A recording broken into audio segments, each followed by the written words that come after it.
Which one would it be, and would you medal in? I would perform in track and field. I would want to be a part of the 4x1 team.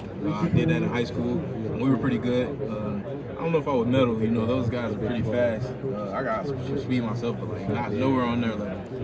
Thank you. But his teams are always going to be. So Corey, playing at LSU, getting experience in SEC, and returning back home to your hometown and putting together a 1,000-yard season, how much momentum do you have approaching this fall? It definitely helped me improve my confidence, knowing that I belong here. But I know that deep down that I have a lot more to prove, and that I'm way better than what you guys seen last year. Do you think there's going to be a target on your back since you put up 1,000 yards? For sure, yeah. But that's what I wanted. Can't complain about having too much food on my plate. Goal is to eat. Yeah, I don't know. What would you say is some of your strengths as a rusher? Strengths as a rusher, consistency. I'm going to be consistent. Durability. I'm very durable, and then I have the great strength. I'm going to show you guys my speed this year, and then just my ability to pass, block, and catch out of the backfield, which I hope I get to show a lot more this year as well. Any areas of your game that you want to improve on? Speed,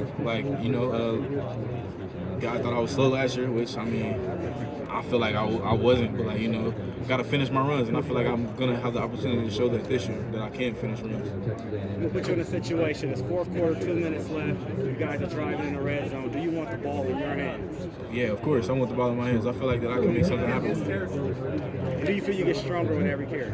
Oh yeah. So it's been like that my whole life. In the fourth quarter, I'm as strong as ever. Corey, you've had a lot of success in your football career, basically going back to Pee Wee. Last year, 3-9. What did that teach you about the game of football, and what are you going to take into this season after that?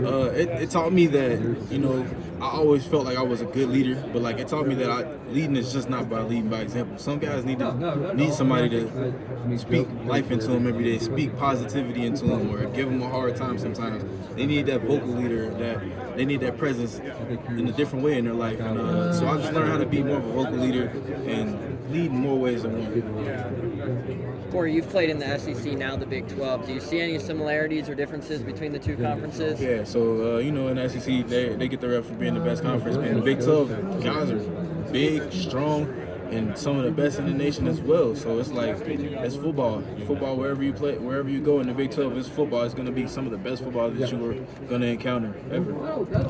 Corey, looking at the togetherness of this team based on everything you guys went through this offseason, how exciting is it in year 2 of the Big 12 now that you've kind of experienced some ups and downs and know what to expect? It's very exciting. Having the guys that we had last year return and then adding a whole bunch of new guys to the roster, it's very exciting because we built a competitive edge throughout the program, complete program alignment, and just made our goals known throughout the program. So the new guys are accustomed to it and ready to perform at Nipper. As a follow-up, what do guys like Chance Williams and Evan Pryor bring to that running back room to kind of give you a breather when you need it? So they bring electricity to the running back room. They're so fast and quick twitches, stuff like that, and they do everything and just fast. And I feel like that's what this running back room needed. Corey, we talked to you earlier. You said this was the first time you wore an outfit like that. Just walk us through the media day fit for us. When they told me I was going to media day, I'm like, man, this is like a once in a lifetime event. So I'm debating on if I want to go buy some designer clothes. So I'm going to the mall. I'm in there. I'm talking to the workers in Louis Vuitton. I'm like, I never bought any designer before, so I'm like, so this is gonna be a first for me. So what do I do? I'm asking people in the mall, asking my friends, asking teammates, asking my sister, would I look good in this? I'm more of a Nike sweatsuit type guy, but then I put on this suit, and I've been getting a lot of compliments. So I did something right. Can you show us the shoes? There you go. There are 3 guys that transferred away from Cincinnati and are on UCF's roster now. Does the fact that your former teammates are now on a team you're going to face, does that affect you in any way or motivate you? I'm always motivated, I'm happy for those guys because they felt that they needed to go somewhere else. So I'm happy that they found a place that they fit in and that they're gonna do great at. So I'm just happy for those guys, and I can't wait to compete against them. Those are my friends, regardless of what uniform they have on. On the flip side of that, you faced Jared Bartlett last year. Now he's suiting up in the same uniform as you. What does he bring to the team, and what have you seen from him? Just a competitive edge that he's such a competitor. Like I lift with him like every week, like multiple times a week, and he's probably one of the strongest, fastest people you encounter. And like he's probably one of the dudes I'm closest to off the field. You know, I hang out with him a lot. He's just a great person. You know.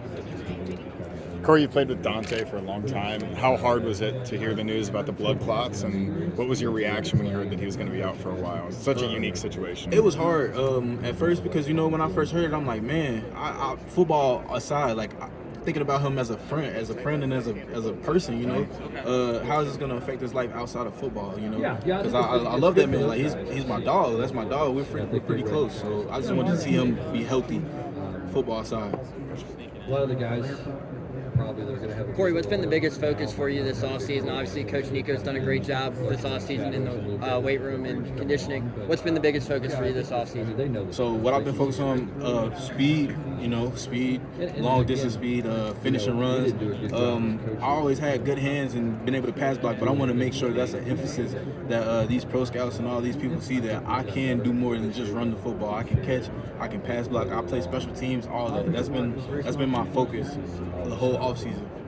From your perspective, having all 5 offensive linemen back, how much of that is a help heading into year 2 in the Big 12? It's such a great help because I know those guys' skills. I know where they're weak at. I know all of it.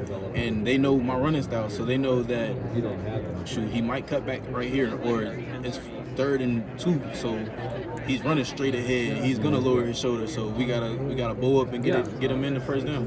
Coach Dawkins comes from Memphis later this spring. Walk us through what this summer's been like in your relationship with him so far.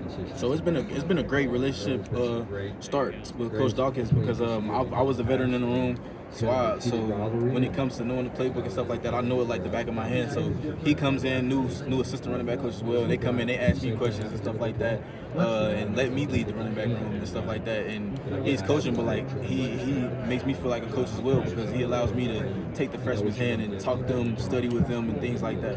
One more for Corey. Kind of going off Neil's question about developing speed, what specific workouts are you doing in the weight room or on the field to just get that extra tick of speed, that breakaway speed? So it's strength. Like you got to strengthen those small muscles, those quick twitch muscles and things like that. It's not just people think it's just like you got to sprint fast, run fast, but it's so much more than that. And I feel like we've been doing yoga and all that kind of stuff, just flexibility and all that kind of stuff.